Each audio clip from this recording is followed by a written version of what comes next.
Hello and welcome to How to Automotive. Today I got a Mercedes C250. This is a 2014 model and the serpentine belt tensioner has gone bad.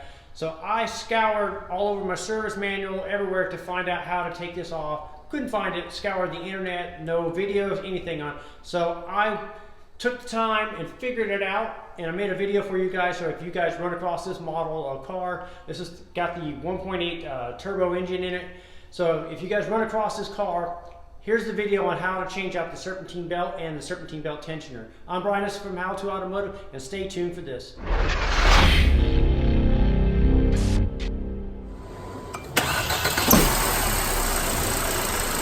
So this is what a bad tensioner looks like. It's jumping around and it squealed when I started the vehicle. So this is what your new tensioner is going to look like. I'm going to share the part numbers as well. So I looked for videos and I also checked out the service manuals, and there was no information on how to change this. So this is my process for doing this. The first thing I did was get the top engine cover off, and it's just held on with rubber grommets and clips. So you're just going to lift it straight up like this and set aside. Next, we're going to remove this air snorkel right here. So you're going to grab it in the back, wiggle it and pull, and it'll pop off. You want to be very careful with this. They do break easy. And at the front, there's a little clip. You're going to push downwards, and then you're going to push the air snorkel in towards the engine and pull it out of its little mount. So right underneath the air snorkel we just took out is the air pump, and just below that is the serpentine belt tensioner. So now we're going to work on getting the belt off. You're going to need a T60 Torx bit like this. I will link the tools up in the description of the video. So what we're going to do is we're going to take this Torx bit and we're going to stick it down.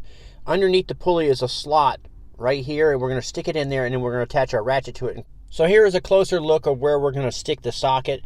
So as you come down here underneath the pulley, it's on the bottom side, just underneath the belt. So I reached down there and installed the socket like this. So on the tensioner pulley, there's a little hole, and if you take a dowel pin like this, when you crank it over, you can slide the dowel pin through, and it will hold the tensioner in a cocked position so you can take the belt on and off with one hand, or freeze up your hands to do it. So I'll demonstrate what that looks like. So I got the ratchet on the socket here. I'm going to torque it around counterclockwise. That's going to spring the tension off. Then I'm going to take the dowel pin and slide it in that hole, and it's going to lock it into place. Now you're able to slide the belt off the pulleys and pull it out of the vehicle. I will provide a diagram of how the belt routes later on in the video, so don't worry about the routing. Or you can draw a schematic of how the belt's routed, or take a picture of it.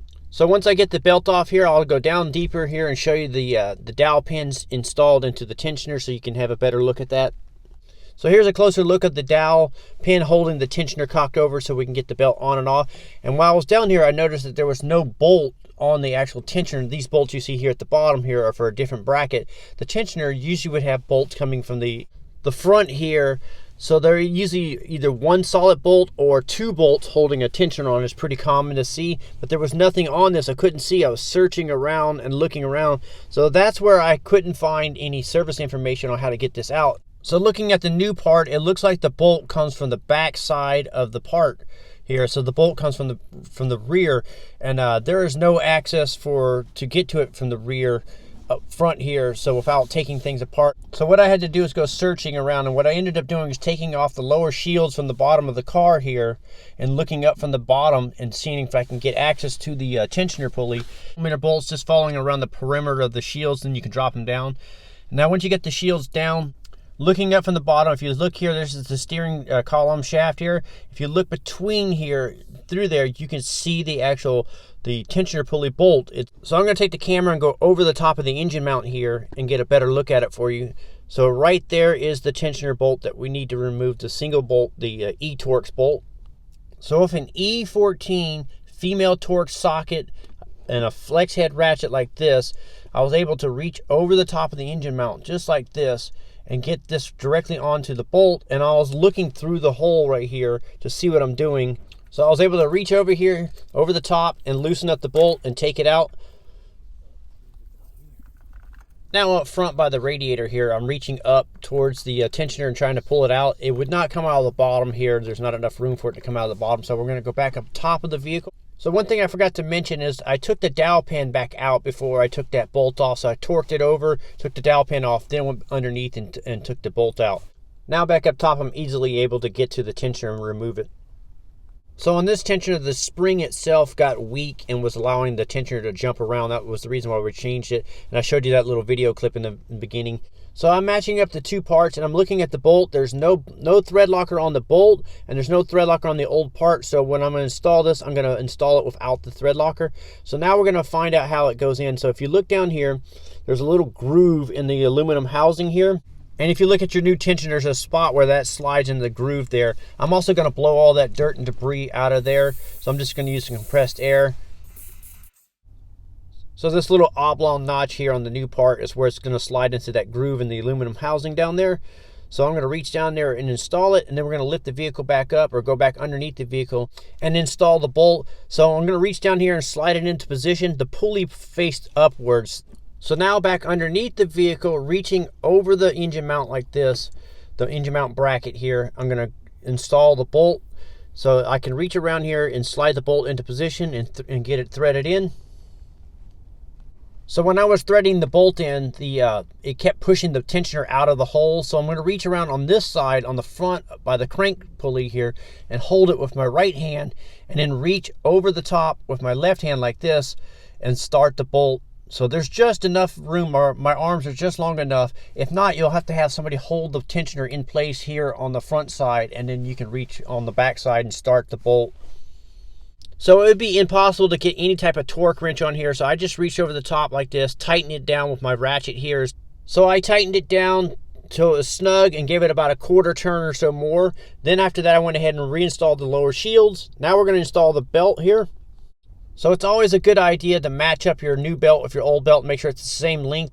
So here is a diagram of how the belt's going to route. This is courtesy of the Gates Belt Company, the Navigates app that I use to find the diagram.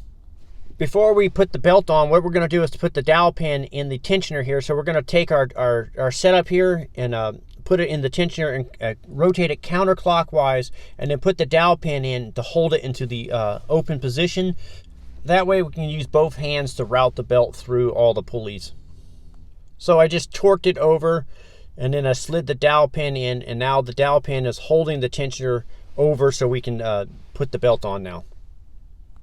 You're not going to be able to see a whole lot here as I'm routing this belt, but what I did was I started with the crank pulley, and then I worked over to the furthest to the passenger side of the car, all the pulleys on that side, following the diagram that I printed up. Once you get the belt routed, you want to check with a flashlight and double check that everything's in the proper grooves and route it perfectly before you take the tensioner and spring the tensioner over and take the dowel pin out and tighten the belt up essentially.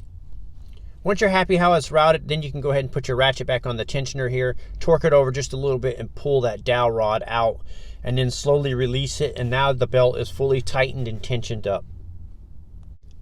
Now in the beginning of the video I showed you how it bounced around and squealed. So this is how it's supposed to look and sound like when it's in a good condition. Now we can put the air snorkel in. We're going to put the air front in first and then squeeze it backwards and then put the rear of it in. Just take your time to wiggle it into the positions and then snap it in place.